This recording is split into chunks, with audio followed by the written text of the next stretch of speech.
Good morning, students. Welcome back to the accountancy classes.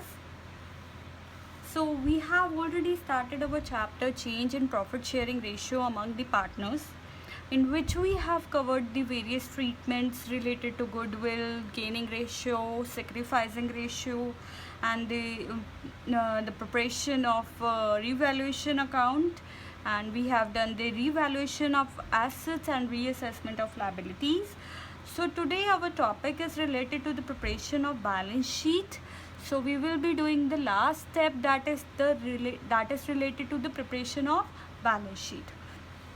So in balance sheet we have question number 26 from your book T.S. Garewal. So let's start reading our question. So as per question, we have given that ABC are the partners in a firm in a ratio of 3:2:1, and they have given the balance sheet, and from 1st April 2015 they have decided that the ABC will share their profits equally. So from this onwards they have also agreed that the goodwill of the firm will be valued at rupees 1,50,000, land will be revalued at 80,000, building will be depreciated by 6%, and creditors of 6,000 were not likely to be claimed, hence will be written off. So we have to prepare the revaluation account, partners capital account, and balance sheet of the reconstituted firm. So let's start doing it. So the very first step in this question is we have to make the revaluation account. So पहले हम revaluation account का proper format बनाएंगे. So that is debit, credit, particulars, amount. So we will make a T-shaped proper account, and here हमारे पास सबसे पहले एक entry दे रखी है कि हमारी जो लैंड है वो रीवैल्यू हुई है और उसका जो लैंड है उसकी अमाउंट बढ़ गई है. तो वो फर्स्ट ऑफ ऑल 50,000 था और अब 80,000 हो गया. तो हमने कहा था कि अगर तो हमारे एसेट्स इंक्रीज़ हुए हैं और लाइबिलिटीज़ डिक्रीज़ हुए हैं तो रिवैल्यूएशन अकाउंट में क्रेडिट होंगी, और अगर हमारी लाइबिलिटीज़ इंक्रीज़ हुई हैं और एसेट्स डिक्रीज़ हुए हैं तो वो रिवैल्यूएशन अकाउंट में डेबिट होंगी. तो हमारी जो एसेट है, एसेट में हमारी जो लैंड है वो इंक्रीज़ हुई है, तो यहाँ पे हम लिखेंगे by land account, that is ₹30,000. फिर नेक्स्ट पॉइंट है कि हमारा जो क्रेडिटर्स हैं वो कम हुए हैं क्योंकि वो रिटर्न ऑफ हो गए हैं, और वो अगर लाइबिलिटी डिक्रीज़ हुई है तो वो हम यहाँ पे क्रेडिट कर देंगे. तो by creditors return of,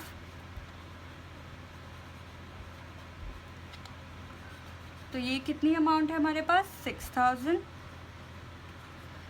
then हमारे पास है जो बिल्डिंग है वो डेप्रिशिएट हुई है 6% के रेट से. 50,000 का 6% means 3,000 is the rate of depreciation of building. तो हमारी बिल्डिंग रिड्यूस हुई है तो यहाँ पे आ जाएगी टू बिल्डिंग अकाउंट. तो यहाँ पे हमारे पास अगर बिल्डिंग को डेप्रिशिएट कर दिया 3,000 के साथ, तो इन 3 एंट्रीज़ के अलावा हमारे पास और कोई भी नहीं एंट्री और कुछ भी नहीं एंट्री, तो हम इस अकाउंट को क्लोज कर देंगे.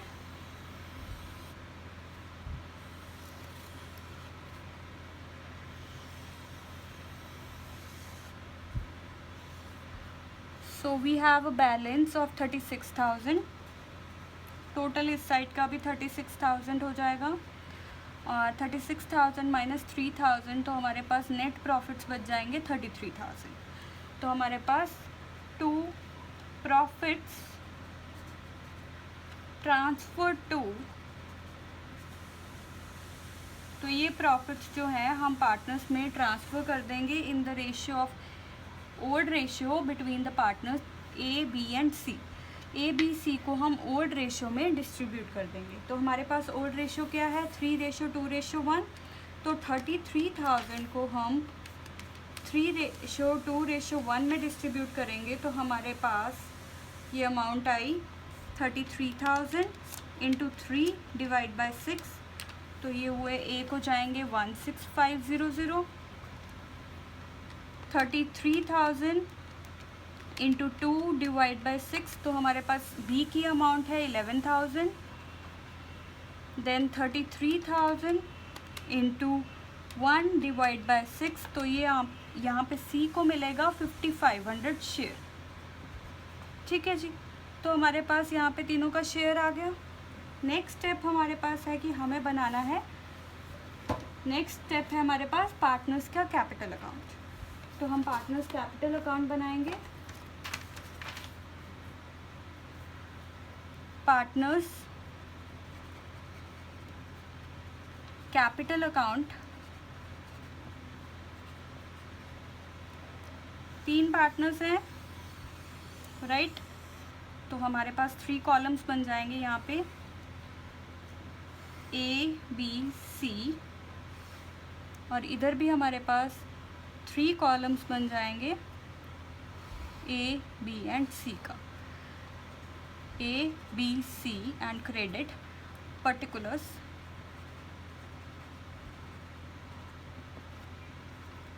ए B and C particulars.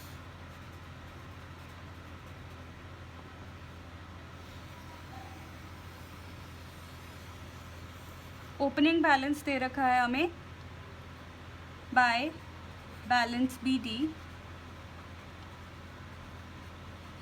1 lakh rupees, 50,000 and 25,000। और यहाँ से बाय रिवैल्यूएशन अकाउंट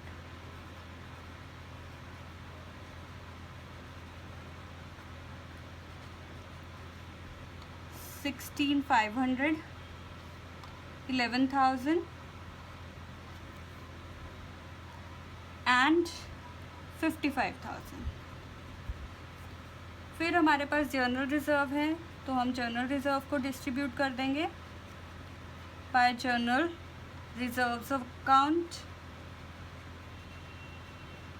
तो जब हमने जर्नल रिज़र्व डिस्ट्रीब्यूट किए तो हमारे पास जर्नल रिज़र्व है 30,000 एंड 30,000 को हम 3:2:1 में डिवाइड करेंगे,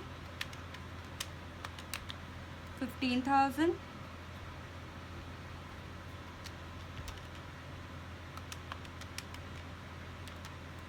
10,000 and 5,000, right?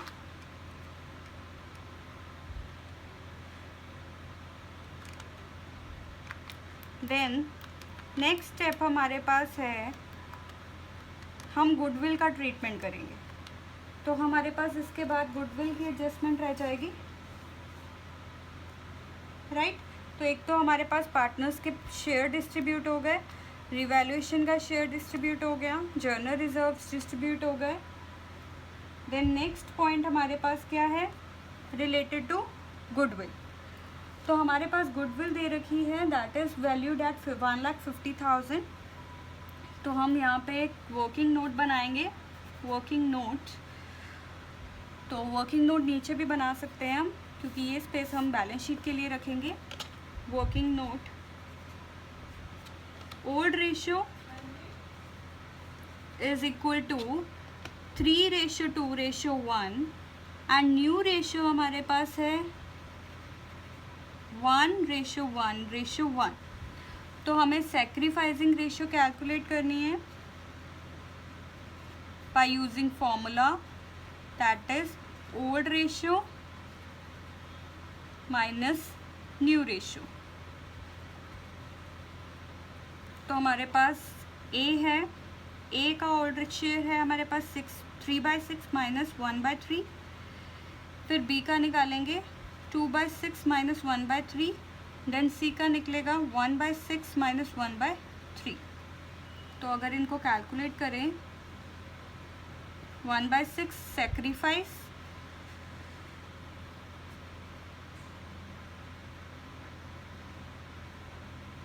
तो ये 0 हो गया, नो गेन नो लॉस। ये minus 1/6 that is it is in gain. तो यहाँ पे हमारे पास क्या एंट्री होती है, हमारे पास क्या एडजस्टमेंट होती है, gaining ratio account debit, gaining partner account debit to sacrificing partner. तो हमारे पास गेन में कौन है? सी, और सेक्रीफाइस कौन कर रहा है? ए। तो हमारे पास गुडविल है 1,50,000, उसका 1/6 शेयर कितना हुआ? 1,50,000 डिवाइड बाय 6 वी गेट 25,000। तो यहाँ पे entry will be C's capital account debit to A's capital account. तो यहाँ पे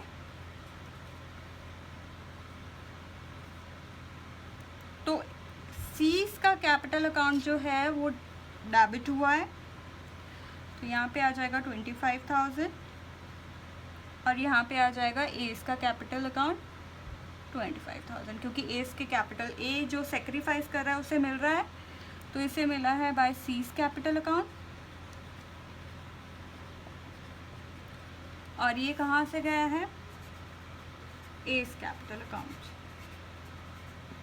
डन। तो ये हमारे पास कैपिटल अकाउंट की कैलकुलेशंस हो गई हैं। तो इनके बेसिस पे हम इनके बैलेंसेस निकाल लेंगे। तो हमारे पास इसका ए का बैलेंस निकल आएगा 1 lakh plus 16,500 plus 15,000 plus 25,000।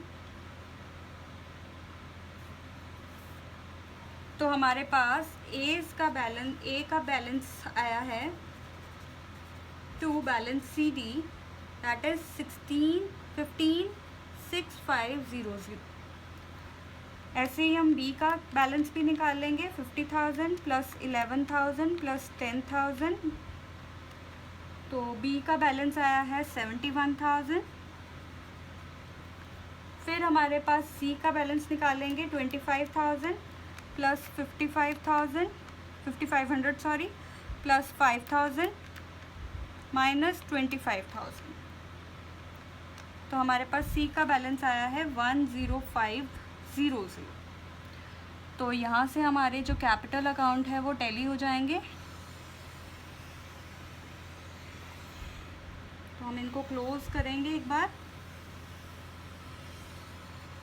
With the relevant amounts. तो इनका टोटल बन रहा है हमारे पास 25,000 प्लस 10500, दैट इज 35500, और ये भी यहाँ पे 35500। बी का टोटल हमारे पास आया है 71,000, और ए का हमारे पास है 156,500। डन। देन नेक्स्ट स्टेप हमें क्या करना है? बैलेंस शीट बनानी है। तो बैलेंस शीट बनाएंगे हम। हमारे पास यहाँ पे स्पेस बहुत कम रह गई है, तो आपको प्रॉपर फॉर्मेट बनाना होगा asset liability, but here I will use only a column only।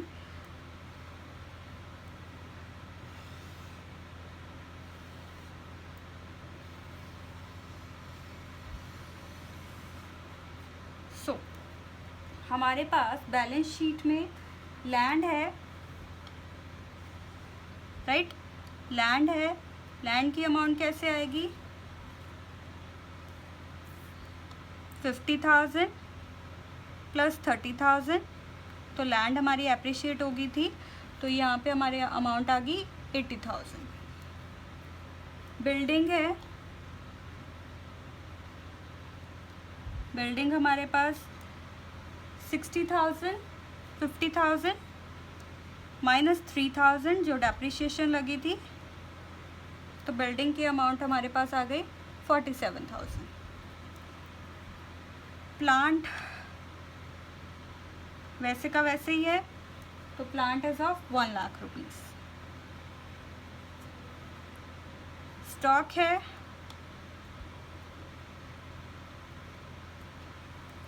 Stock हमारे पास 40,000 का 40,000 है। देन हमारे पास डेटर्स हैं। डेटर्स में से प्रोविज़न बनी है नो प्रोविज़न तो बनी नहीं इसमें, तो हमारे पास डेटर्स भी वैसे के वैसे हैं 30,000. Then we have cash. Cash में भी हमारे पास अमाउंट आ गया 5,000. और इधर हमारे क्रेडिटर्स हैं वो कम हुए हैं. क्रेडिटर्स हमारे पहले थे 50,000 माइनस 6,000, तो ये हमारे पास रह गए सिर्फ 44,000. बिल पेएबल की अमाउंट हमारे पास है 20,000. जनरल रिजर्व ख़त्म हो गए हैं. Then partners capital account. तो पार्टनर्स कैपिटल अकाउंट में ए बी सी 3 पार्टनर्स हैं, तीनों का बैलेंस यहाँ से लेंगे 20. तो 156500 plus 71,000 plus 10500.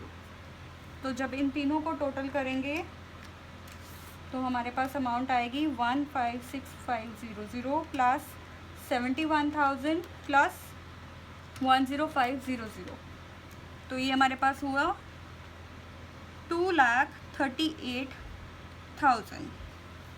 That comes out to be 2,38,000. तो हम इन दोनों को टोटल करेंगे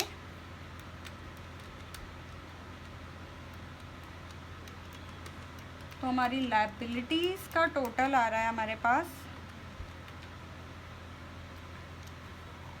3,02,000. और इधर एसेट का अगर टोटल करें तो हमारे पास एसेट की अमाउंट आएगी figure 80,000 plus 47,000 plus 1 lakh plus 40,000 plus 30,000 plus 5,000. तो ये भी आ गया